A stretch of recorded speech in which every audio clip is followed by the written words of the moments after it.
സംവരണം പ്രധാന വിഷയമായി മാറുന്നു തെരഞ്ഞെടുപ്പിൽ എന്നതാണ് നമ്മൾ ചർച്ച ചെയ്യുന്നത്. മനു, ഈ മണ്ഡൽ കമ്മീഷൻ റിപ്പോർട്ട് മുതലുള്ള കാര്യങ്ങൾ മനു സൂചിപ്പിച്ചു വരികയായിരുന്നു. അതെ, മണ്ഡൽ കമ്മീഷൻ റിപ്പോർട്ട് അന്ന് 90കളിൽ വലിയ അന്നത്തെ ആ ചെറുപ്പക്കാരൻ ആത്മഹത്യ ചെയ്യുന്നു, രാജീവ് ഗോസ്വാമി. അതിനുശേഷം ഈ വിഷയം സുപ്രീം കോടതിയുടെ പരിഗണനയിലേക്ക് വരുന്നു. വി പി സിംഗിനെ സംബന്ധിച്ചിടത്തോളം അദ്ദേഹത്തെ വലിയ തോതിൽ അദ്ദേഹത്തെ ബാധിച്ച ഒരു വിഷയമായിരുന്നു. ദീനബന്ധു കോളേജിലെ ഒരു വിദ്യാർത്ഥിയായിരുന്ന, അല്ലെങ്കിൽ കോമേഴ്സ് വിദ്യാർത്ഥിയായിരുന്ന ഈ രാജീവ് ഗോസ്വാമിയുടെ മരണം അത് കേരളത്തിൽ മുന്നോക്ക വിഭാഗക്കാർക്കിടയിൽ വലിയ ഒരു ആശങ്ക വിതയ്ക്കുകയൊക്കെ ചെയ്തു. സ്വാഭാവികമായും അതിനെ തുടർന്ന് സുപ്രീം കോടതിയുടെ മുന്നിൽ വരുന്നു. സുപ്രീം കോടതി ഇതിൽ ഇന്ദിരാ സ്വാനി കേസിൽ ഈ വിഷയം വളരെ ഡീറ്റെയിൽഡായിട്ട് പഠിക്കുകയും ഒപ്പം അതിനുശേഷം ഈ പിന്നോക്ക തരത്തിലുള്ള, അവരിപ്പോൾ ഒരു പ്രത്യേക കാസ്റ്റ് ആകണമെന്നില്ല, പിന്നോക്ക വിഭാഗം എന്ന് തോന്നുന്ന ഒരു വിഭാഗത്തെ, അത് ഏത് ഇതിൽപ്പെട്ടാലും അവർക്ക് ആവശ്യമായ സംവരണം നൽകാം എന്ന ഒരു നിലപാടൊക്കെ സ്വീകരിക്കുന്നു. അതിനെ തുടർന്നാണ് ഈ കർണാടകയിലും, അതിനെ തുടർന്നാണ് കർണാടകയ്ക്ക് മുന്നേ ആന്ധ്രാപ്രദേശിൽ ഇത് സംബന്ധിച്ചൊക്കെയുള്ള ഒരു നീക്കം നടക്കുന്നത്. എങ്ങനെയാണ് അവിടെ സംവരണം മുസ്ലിം വിഭാഗത്തിന് കൊടുക്കാം എന്നതിനെ സംബന്ധിച്ച് പഠിക്കുന്നു. 2004 ഈ വിഷയം ആന്ധ്രാപ്രദേശ് ഹൈക്കോടതി വരുന്നു. പിന്നെ ആന്ധ്രാപ്രദേശ് ഗവൺമെൻറ് ഇത് ബാക്ക്വേർഡ് ക്ലാസസ് കമ്മീഷന് നൽകുന്നു.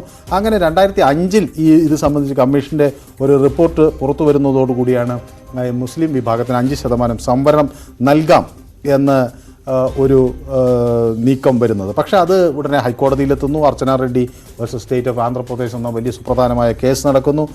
അത് മുഴുവൻ സമുദായത്തിനും കൊടുക്കാൻ കഴിയില്ല, ഒരു മുസ്ലിം എന്ന അർത്ഥത്തിൽ മുഴുവൻ സമുദായത്തിനും കൊടുക്കാൻ കഴിയില്ല. അതിൽ കൃത്യമായി പിന്നോക്ക സാഹചര്യമുള്ള വിഭാഗങ്ങൾ ഏത് എന്ന് കണ്ടെത്തണം എന്നൊക്കെയുള്ള വിഷയം വരുന്നു. അത് പിന്നീട് ഹൈക്കോടതിൻ്റെ ആ നടപടി സുപ്രീം കോടതിയിലേക്ക് എത്തുകയും അവിടെ ചർച്ചയാവുകയും ഒക്കെ ചെയ്യുന്നു. അങ്ങനെയാണ് ഈ മുസ്ലിം വിഭാഗത്തിൽ തന്നെ 10 മേൽത്തട്ടിലുള്ള ആളുകൾ ഉണ്ട് എന്നുള്ളത്. അതിപ്പോൾ ഈ സയ്യിദ്, മുഗൾസ്, പത്താൻ, ഇറാനി, ബോറ, കോജ, മേമൻ തുടങ്ങിയ വിഭാഗങ്ങളെല്ലാം ഉയർന്ന വിഭാഗങ്ങളാണെന്നും അവരെ ഇതിൽ നിന്ന് മാറ്റി നിർത്തിക്കൊണ്ട് മറ്റുള്ള ആളുകൾക്ക് ഇത് നൽകണമെന്നും ഒക്കെയുള്ള നീക്കം വരുന്നത്. ഏതായാലും 2014 ആന്ധ്രാപ്രദേശ് 2ആയി വിഭജിക്കുന്നൊരു സാഹചര്യം വരുമ്പോൾ അപ്പോഴാണ് ഈ തെലങ്കാന സർക്കാർ 2017 12% ഈ സംവരണം മുസ്ലിം വിഭാഗത്തിന് നൽകുന്നതിനെക്കുറിച്ച് പഠിക്കാനൊക്കെ തീരുമാനിക്കുന്നു. അങ്ങനെ ജി സുധീർ കമ്മീഷൻ്റെ നേതൃത്വത്തിൽ ഒരു ബാക്ക്വേർഡ് കമ്മീഷൻ ഈ വിഷയം പഠിക്കുകയും അവിടെ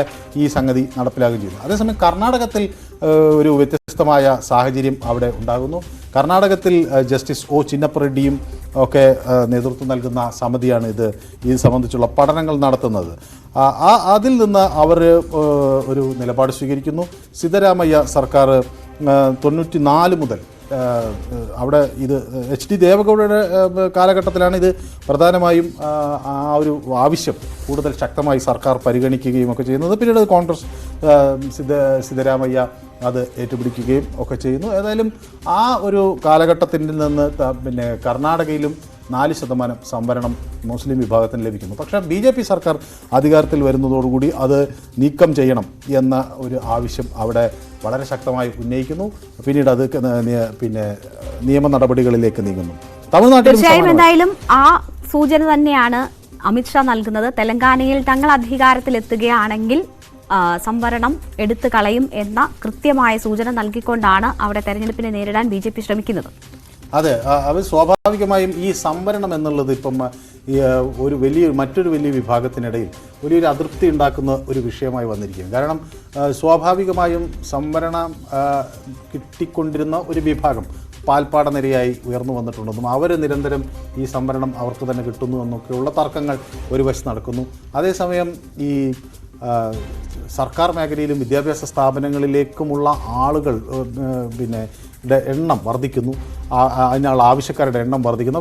അപ്പോൾ ഈ മറ്റ് വിഭാഗത്തിൽപ്പെടുന്ന ആളുകൾക്ക് കൃത്യമായി സംവരണം കിട്ടുന്നില്ല എന്നൊക്കെ, അല്ലെങ്കിൽ അവർക്ക് അവസരങ്ങൾ കിട്ടുന്നില്ല, നിഷേധിക്കപ്പെടുന്നു എന്ന തർക്കമൊക്കെ വളരെ വ്യാപകമായി വരികയും അതിനെ തുടർന്നാണ് BJP സർക്കാർ ഈ സാമ്പത്തികമായി പിന്നോക്കം നിൽക്കുന്ന ആളുകളെ കൂടി ഇതിൽ പരിഗണിക്കണം എന്നൊരു ആവശ്യം വരുന്നു.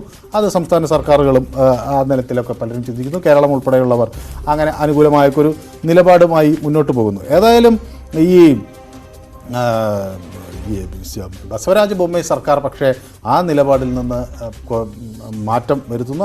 ബസവരാജ് ബൊമ്മൈ സർക്കാർ കർണാടകത്തിൽ 10% സാമ്പത്തികമായി പിന്നോക്കം നിൽക്കുന്നവർക്ക് സംവരണം ഏർപ്പെടുത്തുന്നു. പക്ഷേ 4% സംവരണം മുസ്ലിങ്ങൾക്ക് നൽകിയതിനെ സർക്കാർ അതിനെ എതിർക്കുന്ന ഒരു നിലപാട് സ്വീകരിക്കുകയും ചെയ്യുന്നു. അത് വലിയ തർക്കങ്ങളിലേക്ക് വഴിവെക്കുകയും ഒക്കെ ചെയ്തിരുന്നു. അപ്പോൾ ഈ വിഷയമാണ് BJPയെ സംബന്ധിച്ചിടത്തോളം ഈ തെരഞ്ഞെടുപ്പിൽ ഒരു നിർണായക സംഭവമായി അവർ ഉയർത്തിക്കൊണ്ടിരുന്നത്. അപ്പോൾ അത് സ്വാഭാവികമായും ഈ പ്രധാനമന്ത്രി ഓരോ ഘട്ടങ്ങളിൽ ഉന്നയിക്കുന്ന വിഷയം, ആദ്യം ഘട്ടത്തിൽ ഇത് നികുതി എന്ന തലത്തിൽ ഒരു പ്രീണനം നടത്തുന്നു. അത് ന്യൂനപക്ഷ വിഭാഗങ്ങളെ പ്രീണിപ്പിക്കുന്നു, അവരെ വോട്ട് ബാങ്കായി കാണുന്നു. ആ പ്രീണനത്തിൻ്റെ ഭാഗമായി അവർക്ക് കൂടുതൽ സാഹചര്യങ്ങൾ നൽകുന്നു, അവർക്ക് കൂടുതൽ സമ്പത്ത് നൽകുന്നു. അങ്ങനെ ആ നൽകുന്നതിൻ്റെ ഭാഗമായി അവരെ കോൺഗ്രസുമായി ചേർത്ത് നിർത്താനുള്ള ഒരു ശ്രമം നടത്തുന്നു. ഒപ്പം അത് ഇത്തരത്തിൽ ഒരു മത ചിന്താഗതികൾക്കൊക്കെ സാധ്യത കൊടുക്കുന്ന, അല്ലെങ്കിൽ നിയമത്തിലൊക്കെ ആ മതചിന്താഗതി കടന്നു വരുന്ന തരത്തിലേക്ക് കാര്യങ്ങൾ മാറ്റിമറിക്കുന്നു എന്നൊക്കെയുള്ള ആരോപണം അങ്ങനെ ഘട്ടം ഘട്ടമായി BJP ഉന്നയിക്കുന്നു. പക്ഷേ ഇതിനെ പ്രാദേശിക തലത്തിൽ എങ്ങനെ അതാത് പാർട്ടികൾ കൈകാര്യം ചെയ്യുന്നു എന്നതൊരു പ്രധാന വിഷയമാണ്. തമിഴ്നാട്ടിൽ DMK വളരെ ശക്തമായി രംഗത്ത് വന്നിരുന്നൊരു സാഹചര്യമുണ്ട്. അവിടെയും കോൺഗ്രസും ഈ വിഷയത്തിൽ ഒരു കടുത്ത നിലപാട് സ്വീകരിക്കുന്ന, അല്ലെങ്കിൽ BJPക്കെതിരെ ശക്തമായ നിലപാട് സ്വീകരിക്കുന്ന, അതിനെതിരെ നടപടികളുമായി വരുന്ന ഒരു നിയമ നടപടികൾ ഉൾപ്പെടെ മുന്നോട്ട് കൊണ്ടുപോവുകയാണ് രാഷ്ട്രീയ പാർട്ടികൾ. മനു, ഇവിടെ കഴിഞ്ഞ ദിവസം അമിത്ഷാ സൂചിപ്പിച്ച കാര്യം, 284 സീറ്റിലെ തെരഞ്ഞെടുപ്പ് പൂർത്തിയായിരിക്കുകയാണ്. BJP NDA സഖ്യം 200 ഉറപ്പിച്ചിരിക്കുന്നു എന്ന ആത്മവിശ്വാസം അമിത്ഷാ ചൂണ്ടിക്കാട്ടുന്നു. പകുതി പിന്നിടുമ്പോഴാണ് 200 പറയുന്നത്. അപ്പോൾ ഇനി അത്ര തന്നെ സീറ്റുകളുണ്ട്. അതിൽ നിന്ന് 200 ആയാൽ 400 പാർ എന്ന അവരുടെ ലക്ഷ്യം സാക്ഷാത്കരിക്കും എന്ന സൂചനകൾ അമിത്ഷാ നൽകുന്നു. അത്രയധികം ആത്മവിശ്വാസം എന്ന് പറയുമ്പോൾ തന്നെ എന്തുകൊണ്ട് ഇത്തരത്തിലുള്ള വർഗീയമായിട്ടുള്ള പരാമർശങ്ങൾ അല്ലെങ്കിൽ വിദ്വേഷ പരാമർശങ്ങളിലേക്ക് പോകുന്നു BJP എന്നതാണ് പ്രധാനമായും ഇവിടെ ഉയരുന്ന ആരോപണം. അത് NDAയുടെ BJPയുടെ ആത്മവിശ്വാസക്കുറവായി ചൂണ്ടിക്കാണിക്കുന്നു. 10 വർഷം ഭരണത്തിലിരുന്ന രാഷ്ട്രീയ പാർട്ടിക്ക് മറ്റൊന്നും പറയാനില്ലാത്തത് കൊണ്ടാണ് ഒന്നാം ഘട്ടം കഴിയുമ്പോൾ ഈ രീതിയിലുള്ള വിദ്വേഷ പ്രചരണങ്ങളിലേക്ക് പോകേണ്ടത് എന്നതാണ് പ്രധാനമായും ഉയരുന്ന ആരോപണം. അത്തരം ഒരു ആത്മവിശ്വാസക്കുറവ് മനു തന്നെ സൂചിപ്പിച്ചു. ഇന്ത്യൻ രാഷ്ട്രീയത്തെ സംബന്ധിച്ച് സംവരണം, ജാതി വിഷയങ്ങളൊക്കെ വളരെ പ്രധാനമാണ്. എല്ലാ തെരഞ്ഞെടുപ്പുകളെയും സർക്കാരുകളെയും ഒക്കെ സ്വാധീനിക്കുന്ന തരത്തിലുള്ള വിഷയമാണ്. അത് പലകുറി നമ്മൾ കണ്ടതാണ് എങ്ങനെയൊക്കെ പ്രയോഗിക്കപ്പെടുന്നു എന്നത്. പക്ഷെ അതിന്റെ ആവർത്തനം 2024 ഉണ്ടാകുന്നു എന്നത് NDA ക്യാമ്പിന്റെ ആത്മവിശ്വാസക്കുറവാണെന്ന വിമർശനത്തെ എങ്ങനെ കാണും? അല്ല, സ്വാഭാവികമായി 400 ഇസ് ബാർ 400 പാർ എന്ന പ്രയോഗം വന്ന ഘട്ടത്തിൽ അത് BJP പ്രവർത്തകർ വലിയ ആവേശത്തോടെ ഏറ്റെടുത്തു. ആദ്യഘട്ടത്തിൽ കോൺഗ്രസ് അതിനെ കാര്യമായി എതിർക്കുകയൊന്നും ചെയ്തില്ല. അപ്പം മല്ലികാർജ്ജുൻ ഖർഗെ തന്നെ പാർലമെൻറ്റിൽ നിങ്ങൾ ഇത്തവണ 400 കടക്കുമെന്നാണല്ലോ പറയുന്നത് എന്നൊക്കെ തരത്തിലുള്ള അദ്ദേഹം പ്രയോഗങ്ങൾ നടത്തുകയും അത് കോൺഗ്രസ് തന്നെ അത് സമ്മതിച്ചു എന്ന് BJP എടുത്തു പറയുകയൊക്കെ ചെയ്യുന്നൊരു സാഹചര്യമുണ്ടായി. പക്ഷേ ഇതിൻ്റെ ഒരു ഡീറ്റെയിൽഡായ ഒരു കണക്ക് നോക്കുമ്പോൾ ഇത് സാധ്യമാണോ എന്ന് സംശയം സെപ്പോളജിസ്റ്റുകൾ മുന്നോട്ട് വെച്ചു. കാരണം ഇപ്പം തന്നെ BJPയെ സംബന്ധിച്ചിടത്തോളം അവർക്ക് വലിയ സ്വാധീനമുള്ള എല്ലായിടത്തും അവർ മുഴുവൻ തൂത്തുവാരിയ ഒരു സാഹചര്യമാണുള്ളത്. ഇപ്പോൾ കർണാടകയിൽ അവർക്ക് ഏറെക്കുറെ 2 സീറ്റ് ഒഴിച്ച് ബാക്കിയെല്ലാം അവർക്ക് കിട്ടിയിരുന്നു. ഗുജറാത്തിൽ വലിയ നേട്ടം ഉണ്ടാക്കിയിരുന്നു. ഇനി ആകെ ഇപ്പോൾ ബീഹാറിൽ അവർ വലിയ മൃഗീയമായ ഭൂരിപക്ഷം ഉണ്ടായിരുന്നു. അപ്പോൾ ആ നിലയ്ക്ക് ഇനി എവിടെ നിന്ന് ഇത് സാധ്യമാകും എന്ന ചോദ്യം ഉയരുന്നൊരു ഘട്ടത്തിലാണ് അവർ പ്രധാനമായും ആന്ധ്രാപ്രദേശ്, തെലുങ്കാന, അതുപോലെ ബംഗാൾ തുടങ്ങിയ സ്ഥലങ്ങളിലൊക്കെയുള്ള സാധ്യതകളെക്കുറിച്ചൊക്കെ അവർ പറയുന്നത്.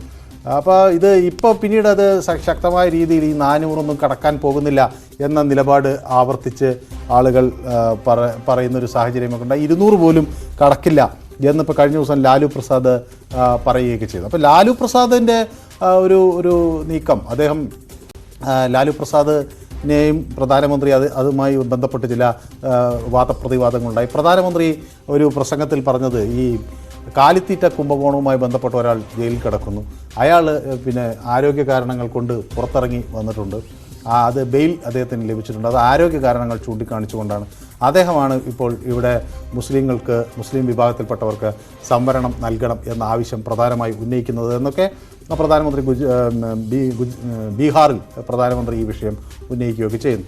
അത് ലാലുവിനെ പരിഹസിച്ചുകൊണ്ടാണ്. കാരണം ലാലു പ്രസാദ് യാദവ് ഇത്തരത്തിൽ പിന്നെ മുസ്ലിങ്ങൾക്കും പൂർണ്ണ സംവരണം എന്ന് പറഞ്ഞു. പക്ഷേ അതിൽ നിന്ന് പിന്നോട്ട് പോകേണ്ടുന്ന സാഹചര്യം അദ്ദേഹത്തിന് വന്നു. പിന്നെ അത് സാധ്യമാണോ എന്ന് അദ്ദേഹം പരിശോധിക്കുന്നൊരു ഘട്ടമൊക്കെ വന്നു. മാത്രമല്ല പ്രധാനമന്ത്രി പറഞ്ഞു അത് ദീർഘകാല അടിസ്ഥാനത്തിൽ രാജ്യത്തിന് മതാടിസ്ഥാനത്തിലുള്ള സംവരണം വലിയ പ്രശ്നങ്ങൾ സൃഷ്ടിക്കും.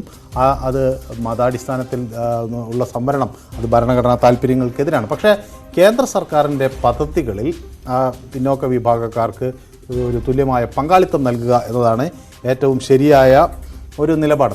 പക്ഷേ അതേസമയം തന്നെ ഈ ക്രിസ്ത്യൻസിന് പാർസികൾക്കുമൊക്കെ ഇതിൽ ഒരു സംവരണത്തിൻ്റെ ആനുകൂല്യങ്ങൾ കിട്ടേണ്ടവരാണ് എന്ന നിലപാടും ചില ഘട്ടങ്ങളിൽ BJP കേന്ദ്രങ്ങൾ മുന്നോട്ട് വയ്ക്കുകയൊക്കെ ചെയ്യുന്നുണ്ട്. അപ്പോൾ ഇതൊക്കെ കാലങ്ങൾ കൊണ്ട് മാറിമറിഞ്ഞ് വരുന്ന ഒരു രീതിയാണ്. തെരഞ്ഞെടുപ്പിൻ്റെ ഒരു സമയത്ത് അനുകൂലമായ സാഹചര്യം സൃഷ്ടിക്കുക എന്നതിൻ്റെ ഭാഗമായൊക്കെ നടത്തുന്ന ചില നീക്കങ്ങളൊക്കെയാണ്. അപ്പോൾ സ്വാഭാവികമായും BJP ലക്ഷ്യമിടുന്നൊരു കാര്യം ഈ ഹൈന്ദവ സമൂഹത്തിലെ മേൽത്തട്ടിൽ തൊട്ട് താഴെ തട്ടിലുള്ള ആളുകൾക്കിടയിൽ വരെ ഒരു ഏകീകൃത സ്വഭാവം ഉണ്ടായാൽ മാത്രമേ അവരുടെ വോട്ട് ബേസ് ഇനി വർദ്ധിപ്പിക്കാൻ കഴിയുള്ളൂ എന്നുള്ള ഒരു തിരിച്ചറിവിൻ്റെ ഭാഗമായാണ് പ്രത്യേകിച്ച് ഈ താഴെ തട്ടിലുള്ള വോട്ട് ബേസ് വർദ്ധിപ്പിക്കാനുള്ള അതിശക്തമായ ശ്രമം നടക്കുകയും സാമ്പത്തികമായും അതുപോലെ ജാതീയമായും താഴെ തട്ടിൽ എന്ന് പറയുന്ന ആളുകളുടെ പിന്തുണ കിട്ടാനൊക്കെയുള്ള പദ്ധതികൾ അതിനുള്ള പ്രഖ്യാപനങ്ങൾ ഒക്കെ വളരെ പിന്നോക്ക വിഭാഗത്തിൻ്റെയൊക്കെ പ്രഖ്യാപനങ്ങൾ പിന്തുണ കിട്ടാൻ വേണ്ടിയുള്ള പ്രഖ്യാപനങ്ങൾ ഈ തെരഞ്ഞെടുപ്പിൽ ഉടനീളം അദ്ദേഹം നടത്തുന്നതായി നമുക്ക് കാണാൻ കഴിയും. പക്ഷേ കോൺഗ്രസ്സിന്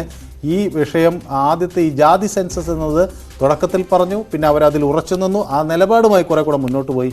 പക്ഷേ പ്രധാനമന്ത്രിയുടെ ഇപ്പോഴത്തെ ഈ ഒരു നിലപാടിനോട് എങ്ങനെ പ്രതികരിക്കണമെന്നതിനെ സംബന്ധിച്ചൊരു ആശയക്കുഴപ്പം കൃത്യമായി അതിനെ പ്രതിരോധിക്കാൻ കഴിയുന്നില്ല എന്നൊരു സാഹചര്യം, അല്ലെങ്കിൽ വിശദീകരിക്കാൻ കഴിയുന്നില്ല, എന്താണ് തങ്ങൾ പറയുന്നതെന്ന് ആവർത്തിച്ച് ജനങ്ങളിൽ എത്തിക്കാൻ കഴിയുന്നില്ല എന്നൊരു സാഹചര്യം. മനു, ഇവിടെ നമ്മൾ സൂചിപ്പിക്കുമ്പോൾ എല്ലായ്പ്പോഴും ഇത്തരം വിഷയങ്ങളൊക്കെ ഇന്ത്യൻ രാഷ്ട്രീയത്തിന്റെ ഭാഗമായി ഉയർന്നു വന്നിട്ടുണ്ട്, തെരഞ്ഞെടുപ്പിനെ സ്വാധീനിച്ചിട്ടുണ്ട് എന്ന് പറയുമ്പോൾ പോലും അതിന്റെ സീമകൾ ലംഘിക്കപ്പെടുന്നുണ്ടോ ഇക്കുറി എന്നതൊരു സംശയമാണല്ലോ. ജനപ്രാതിനിധ്യ നിയമം കൃത്യമായി മതം, വംശം, ഭാഷ തുടങ്ങിയ വിഷയങ്ങളെ ഒന്നും അടിസ്ഥാനപ്പെടുത്തി ഇത്തരം പരാമർശങ്ങളോ അല്ലെങ്കിൽ ഇത്തരം പ്രചാരണങ്ങളോ പാടില്ല എന്ന് പറയുന്നിടത്ത് ആവർത്തിച്ച് ഇത്തരം പരാമർശങ്ങൾ ഉണ്ടാകുന്നു. അത് വിദ്വേഷം ജനിപ്പിക്കുന്ന തരത്തിലുള്ള പരാമർശമാണെന്ന് വ്യാപക പരാതി ഉണ്ടാകുന്നു. തെരഞ്ഞെടുപ്പ് കമ്മീഷന് പരാതി പോകുന്നു.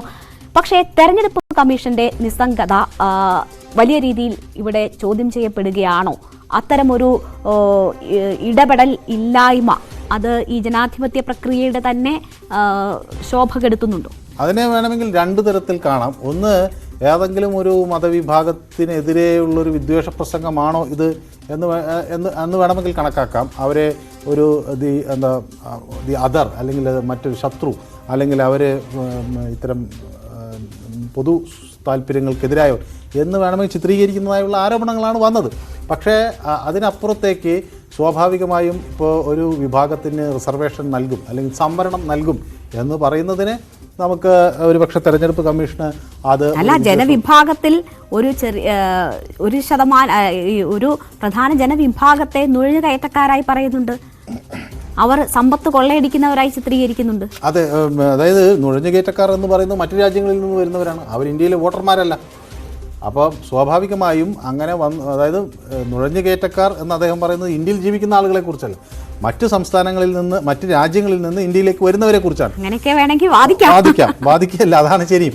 മാത്രമല്ല, പക്ഷേ അദ്ദേഹം അവിടെ ഉപയോഗിക്കുന്ന വേറൊരു കാര്യം, ഇപ്പോൾ ബംഗ്ലാദേശിൽ നിന്ന് വരുന്ന ഹൈന്ദവ വിഭാഗങ്ങളെ സംബന്ധിച്ചിടത്തോളം അദ്ദേഹം ഉപയോഗിക്കുന്ന മറ്റൊരു പ്രയോഗമാണ് ഈ അവിടുന്ന് വരുന്ന മുസ്ലിം വിഭാഗത്തിലുള്ള ആളുകളെ അദ്ദേഹം ഒരുപക്ഷെ നുഴഞ്ഞുകയറ്റക്കാർ എന്ന് വിളിക്കുമ്പോൾ പ്രധാനമന്ത്രി ഇവരെ മാ ഭാരതി ക ബേട്ട എന്ന തരത്തിൽ അവരെ ഇരു കൈ നീട്ടി ഹൈന്ദവരെ സ്വീകരിക്കേണ്ട ഉത്തരവാദിത്വം രാജ്യത്തിനുണ്ട് എന്നൊക്കെ അദ്ദേഹത്തിൻ്റെ പ്രസംഗം ഉണ്ടായിരുന്നു. അപ്പോൾ ഇതൊക്കെ ഒരു തർക്ക വിഷയമായി മുന്നോട്ട് കൊണ്ടുപോകാൻ അവർക്ക് കഴിയും.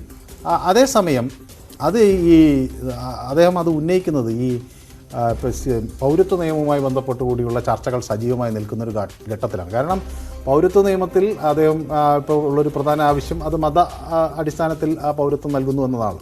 അപ്പോൾ ആ പൗരത്വം മതാടിസ്ഥാനത്തിൽ നിന്ന് മാറ്റിയാൽ സ്വാഭാവികമായും മറ്റ് ഈ സമീപ രാജ്യങ്ങൾ 3 രാജ്യങ്ങളിൽ നിന്നുള്ള മുസ്ലിം വിഭാഗത്തിൽപ്പെട്ട ആളുകൾ കൂടി നുഴഞ്ഞുകയറ്റക്കാരായാണ് അവർ വരുന്നത്. മറ്റവർ മതപരമായ ആക്രമണങ്ങൾ നേരിട്ട് വരുന്നവരായും ഇവരെ നുഴഞ്ഞുകയറ്റക്കാരായും ചിത്രീകരിക്കുന്ന ഒരു പ്രശ്നമുണ്ട്. അത് സ്വാഭാവികമായും അതിനെ BJPയുടെ ഒരു നിലപാട് മതപരമായ പ്രശ്നങ്ങൾ നേരിട്ട് വരുന്നവരെ സ്വീകരിക്കുക എന്നതും മറ്റവർ നുഴഞ്ഞുകയറ്റക്കാരാണെന്ന് എന്നുള്ള നിലപാടാണ്.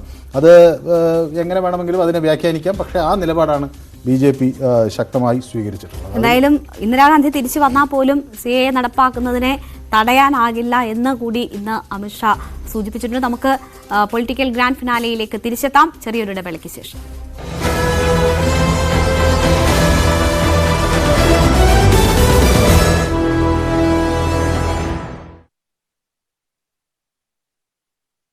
Berger Dam Stop 76.11 76.11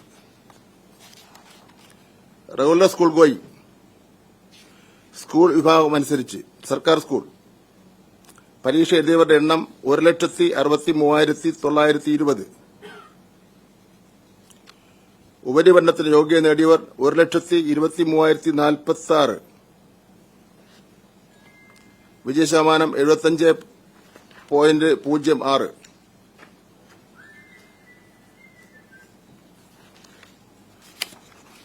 aided school പരീക്ഷ എഴുതിയവരുടെ എണ്ണം 1,84,490. ഉപരിപഠനത്തിന് യോഗ്യത നേടിയവർ 1,52,147. വിജയശതമാനം 82.47. അൺഎയ്ഡഡ് പരീക്ഷ എഴുതിയവരുടെ എണ്ണം 26,071. ഉപരിപഠനത്തിന് യോഗ്യത നേടിയവർ 19,425. വിജയശതമാനം 74.51. സ്പെഷ്യൽ സ്കൂൾ പരീക്ഷ എഴുതിയവരുടെ എണ്ണം 274. ഉപരിപഠനത്തിന് യോഗ്യത നേടിയവർ 270. വിജയശതമാനം 98.54.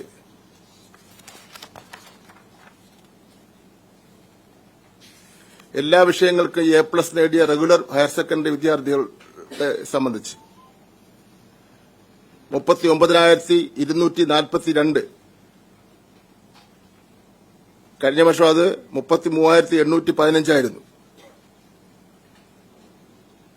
കഴിഞ്ഞ വർഷം 33,815 ഈ വർഷം 5,427 എണ്ണം കൂടുതൽ. 5,427 എണ്ണം കൂടുതൽ. എഴുതിയോ?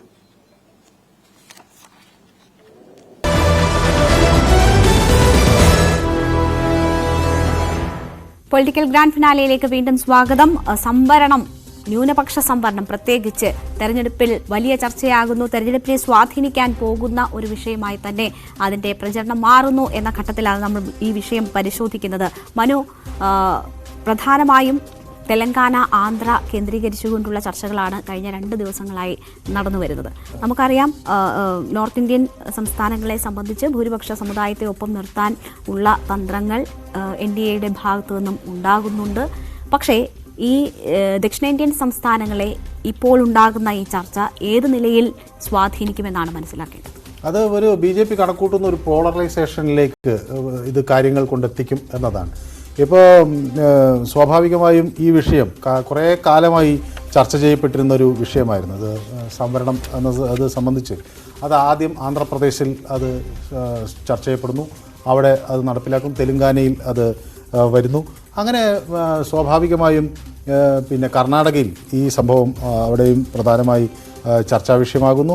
അവിടെ ഈ LG ഹവനീർ എന്ന പിന്നെ സ്റ്റേറ്റ് ബാക്ക്വേർഡ് കമ്മീഷൻ്റെ അധ്യക്ഷൻ്റെ നേതൃത്വത്തിലാണ് ഈ മുസ്ലിം വിഭാഗത്തിലുള്ള ആളുകൾ റിസർവേഷന് എലിജിബിൾ ആണോ എന്ന ഒരു പഠനം നടത്തുന്നത്. പിന്നീട് അത് കമ്മീഷൻ്റെ തലവനായി വെങ്കട്ടസ്വാമി എത്തുന്നു, ചിന്നപ്പ റെഡ്ഡി എത്തുന്നു.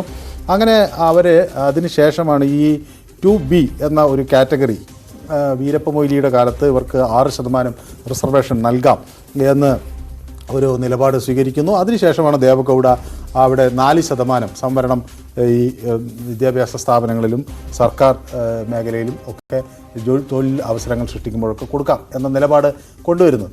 അപ്പോൾ ഇത് സ്വാഭാവികമായ ഒരു മുസ്ലിം വോട്ട് ബാങ്ക് കോൺഗ്രസിന് അനുകൂലമാക്കി കൊണ്ടുവരാനുള്ള ഒരു സാഹചര്യം ഉണ്ടാക്കി എന്ന് അവർ കണക്കാക്കുന്നു. പക്ഷേ അത് പിന്നീട് അടുത്ത ബസവരാജ് ബൊമ്മായി സർക്കാരിന് വരുന്നൊരു സാഹചര്യമുണ്ടായി. അദ്ദേഹം അത് മാറ്റുന്നതിന് ഉള്ള ഒരു നീക്കവും നടത്തി.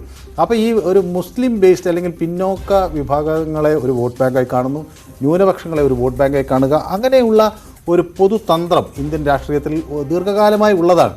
ഇത് ഇപ്പോൾ ട്രൈബൽ വിഭാഗങ്ങളെ ഒരു വോട്ട് ബാങ്കായി കാണുക, അതുപോലെ ബാക്ക്വേർഡ് കമ്മ്യൂണിറ്റി ഒരു വോട്ട് ബാങ്കായി കാണുക, OBC ഒരു വലിയ വോട്ട് ബാങ്കായി കണക്കാക്കുക, ന്യൂനപക്ഷ സമുദായത്തെ ഒരു വോട്ട് ബാങ്കായി കണക്കാക്കുക, അല്ലെങ്കിൽ മുന്നോക്ക സമുദായങ്ങളെ. അപ്പോൾ ഈ വോട്ട് ബാങ്കുകളെ എല്ലാം ഒരേപോലെ പ്രീതിപ്പെടുത്തി ആർക്കൊപ്പം നിർത്താൻ കഴിയുന്നു എന്നതിടത്താണ് കോൺഗ്രസിൻ്റെ ആദ്യഘട്ടത്തിലുള്ള വിജയം എല്ലാം ഉണ്ടാകും. കോൺഗ്രസ് ആദ്യഘട്ടത്തിൽ നമ്മൾ പരിശോധിക്കുകയാണെങ്കിൽ മുന്നോക്ക വിഭാഗത്തിലുള്ളവർക്കും അതേസമയം ഏറ്റവും അധസ്ഥിതരായി താഴെത്തട്ടിലുള്ള ആളുകൾക്കുമൊക്കെ ഒരുപോലെ സ്വീകാര്യമായ ഒരു നയ സംവിധാനം അവരുടെ തെരഞ്ഞെടുപ്പുകളിൽ എല്ലായിടത്തും കൊണ്ടുവന്നിരുന്നു. അപ്പോൾ നമ്മളിപ്പോൾ ആ തെരഞ്ഞെടുപ്പുകളുടെ ഒരു ചരിത്രം നോക്കുമ്പോൾ തന്നെ നമുക്ക് മനസ്സിലായി, ആദ്യം എല്ലാ കാലത്തും നമ്മുടെ തെരഞ്ഞെടുപ്പുകളെ സ്വാധീനിച്ച ഒരു നിർണായക വിഷയം അത് ദാരിദ്ര്യമായിരുന്നു. ഇപ്പോൾ നമുക്ക് ആദ്യം എടുക്കുകയാണെങ്കിൽ ഇന്ദിരാഗാന്ധിയുടെ കാലഘട്ടത്തിൽ നമ്മൾ നോക്കുമ്പോൾ ഗരീബി ഹട്ടാവോ എന്നതൊരു വലിയ പ്രശ്നമായി നിന്നിരുന്നു. പണ്ഡിറ്റ് നെഹ്റുവും ദാരിദ്ര്യം, അതുപോലെ ഗ്രീൻ റവല്യൂഷൻ്റെ ഒരു കാലഘട്ടത്തിന് മുന്നേ ദാരിദ്ര്യം ഒരു വലിയ വിഷയമായി ഉയർത്തുന്നു. ഇന്ദിരാഗാന്ധിയും ഗരീബി ഹട്ടാവോ എന്നൊരു മുദ്രാവാക്യം ഉയർത്തിപ്പിടിക്കുന്നു. ഇപ്പോൾ ഏറ്റവും ഒടുവിൽ BJP വാജ്പേയി സർക്കാരിൻ്റെ കാലത്ത് രാം റൊട്ടി മക്കാൻ എന്ന ഒരു പ്രയോഗം കൊണ്ടുവരുന്നത്. അപ്പോഴും ഈ റൊട്ടി എന്ന് പറയുന്നത് ദാരിദ്ര്യ നിർമ്മാർജ്ജനം എന്നതിനെ സൂചിപ്പിച്ചുകൊണ്ടാണ്. അപ്പോൾ അവിടെ നിന്നാണ് ഈ മുഴുവൻ തെരഞ്ഞെടുപ്പിൻ്റെ ഒരുപക്ഷെ ഇന്ത്യൻ രാഷ്ട്രീയത്തിലെ ഇതിൻ്റെ ഒരു ചരിത്രം നോക്കുമ്പോൾ നമ്മൾക്ക് ഈ ദാരിദ്ര്യ നിർമ്മാർജ്ജനം എന്നതൊക്കെ ഒരു പ്രധാന തെരഞ്ഞെടുപ്പ് വിഷയമല്ലാതായി മാറുന്നു എന്ന് വേണമെങ്കിൽ നമുക്കിതിൽ പറയാൻ കഴിയും. തീർച്ചയായും അവിടെ ഡെവലപ്മെന്റ് ഒരു വിഷയമായി നമ്മൾ കണ്ടുവന്നിരുന്നു, അല്ലെങ്കിൽ പറഞ്ഞു കേട്ടിരുന്നു. ഇത് മാറുമ്പോൾ തന്നെയും അല്ലെങ്കിൽ ദാരിദ്ര്യ നിർമ്മാർജ്ജനം എന്നതിൽ നിന്ന് മാറ്റി ഡെവലപ്മെന്റിലേക്ക് വികസനം അതൊരു പ്രധാന അജണ്ടയാക്കുന്നു, മൂന്നാം സാമ്പത്തിക ശക്തി എന്നുള്ളത് അജണ്ടയാക്കുന്നു. ഇന്ന് അമിത്ഷാ പറഞ്ഞത് ജിഹാദ് വേഴ്സസ് വികാസ് ആണ് ഈ തെരഞ്ഞെടുപ്പ് എന്നതാണ്. അപ്പോൾ അത്തരം ചർച്ചകൾ പാടെ ഇല്ലാതാകും. നമുക്ക് CSBS ലോക്നീതി സർവേ ഏറ്റവും ഒടുവിൽ പറഞ്ഞത് ഏറ്റവും കൂടുതൽ ജനങ്ങളെ ബാധിക്കുന്നത് തൊഴിലില്ലായ്മയും വിലക്കയറ്റവുമാണ് എന്നതാണ്.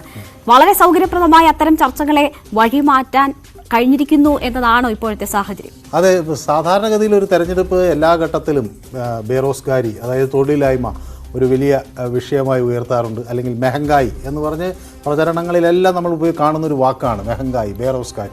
പക്ഷേ അതിൽ നിന്നൊക്കെ മാറി വലിയ ഡെവലപ്മെൻറ്റ് പ്രോജക്റ്റുകൾ ഒരു തെരഞ്ഞെടുപ്പ് അജണ്ടയാകുന്നു. ഇപ്പോൾ ഏറ്റവും ഒടുവിലത്തെ ഒരു സാഹചര്യം നമ്മൾ നോക്കുമ്പോൾ ഇതിനൊക്കെ അപ്പുറത്തേക്ക് റാം റിസർവേഷൻ തുടങ്ങിയ വിഷയങ്ങൾ ഒക്കെ തെരഞ്ഞെടുപ്പിൻ്റെ കേന്ദ്ര ചർച്ചാ വിഷയങ്ങളായി മാറുന്ന ഒരു സാഹചര്യമാണ് നമുക്ക് കാണാൻ കഴിയുന്നത്. അത് ഒരുപക്ഷെ ഈ കോൺഗ്രസ് ഒരു പ്ലാൻ ചെയ്ത ഒരു രാഷ്ട്രീയ നീക്കത്തിന് അട്ടിമറിക്കാനുള്ളൊരു ശ്രമം BJP നടത്തുന്നു. അത് എത്ര കണ്ട് വിജയിച്ചു എന്നൊക്കെ ഒരുപക്ഷെ ജൂൺ ആദ്യവാരം ഇതിൻ്റെ റിസൾട്ട് വരുമ്പോഴേ നമുക്ക് വ്യക്തമായി പറയാൻ കഴിയുള്ളൂ. പക്ഷേ ഇതിനെ പ്രതിരോധിക്കുക എന്ന ഒരു നീക്കം BJP നടത്താൻ കഴിഞ്ഞു എന്നതാണ്.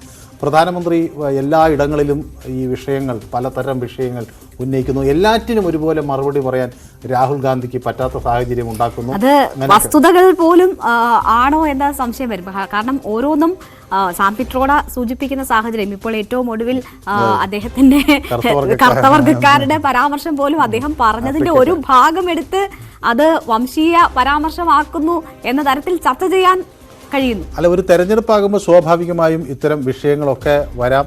രാഹുൽ ഗാന്ധി തന്നെ നേരിട്ട ഒരു ചെറിയ പ്രശ്നം അദ്ദേഹത്തിൻ്റെ മായി ബന്ധപ്പെട്ട കേസ് സൂറത്തിൽ ഉണ്ടായല്ലോ. അപ്പോൾ ഗുജറാത്തിൽ അദ്ദേഹത്തിന് രാഹുലിന്റെ കാര്യം അംബാനി അദാനിക്കെതിരെ രാഹുൽ പറഞ്ഞുകൊണ്ടിരിക്കുമ്പോൾ തന്നെ ഇപ്പം മിണ്ടുന്നില്ല രാഹുൽ എന്ന് മോദി പറയുകയാണ്. അല്ല, സ്വാഭാവികമായ ഒരു തെരഞ്ഞെടുപ്പിൽ അത്തരം വിഷയങ്ങളൊക്കെ വരും. അത് ഈ വളരെ സീസൺഡ് ആയിട്ടുള്ള രാഷ്ട്രീയ നേതാക്കൾക്ക് അതിനെ പെട്ടെന്ന് കൗണ്ടർ ചെയ്ത് പോകാൻ കഴിയും. അവിടെ ഒരുപക്ഷെ കോൺഗ്രസ് നേതൃത്വത്തിന് അങ്ങനെ പെട്ടെന്ന് തീരുമാനങ്ങളെടുത്ത് അത് സംബന്ധിച്ച് പോകാൻ കഴിയുന്നുണ്ടോ എന്നുള്ളൊരു സംശയം അവിടെ നിലനിൽക്കുന്നു. അപ്പോൾ പലപ്പോഴും മല്ലികാർജ്ജുൻ ഖാർഗെയുടെ ചില പ്രധാന വിഷയങ്ങൾ ചോദിക്കുമ്പോൾ ആലോചിച്ച് നാളെ പറയാം എന്നൊക്കെ അദ്ദേഹത്തിന് പറയേണ്ടി വരുന്നത് ഈ പ്രചരണ രംഗത്ത് ഉണ്ടാകുന്ന ഈ പെട്ടെന്ന് വരുന്ന ചേഞ്ചുകളെ അതിനോട് പിന്നെ പ്രതികരിക്കാൻ കഴിയാതെ. തീർച്ചയായും എന്തായാലും ഈ ഘട്ടത്തിൽ ഈ ദിവസങ്ങളിൽ സംവരണം പ്രധാന ചർച്ചയായി മാറിയിരിക്കുകയാണ്. പകുതി ദൂരം മാത്രമേ പിന്നിട്ടിട്ടുള്ളൂ. ഇനിയും ഉണ്ട് ദിവസങ്ങൾ. 4 ഘട്ടം ഇനിയും നടക്കാനിരിക്കുന്ന ഒരു സാഹചര്യം കൂടിയുണ്ട്. എങ്ങനെയൊക്കെ തെരഞ്ഞെടുപ്പ് രംഗം, പ്രചരണ രംഗം മാറി മറിയുമെന്ന് കാത്തിരുന്ന് തന്നെ കാണാം. പൊളിറ്റിക്കൽ ഗ്രാൻഡ് ഫിനാലെ ഇന്നിവിടെ പൂർണ്ണമാകുന്നു. മറ്റൊരു വിഷയവുമായി ഇനി നാളെ കാണാം. നമസ്കാരം.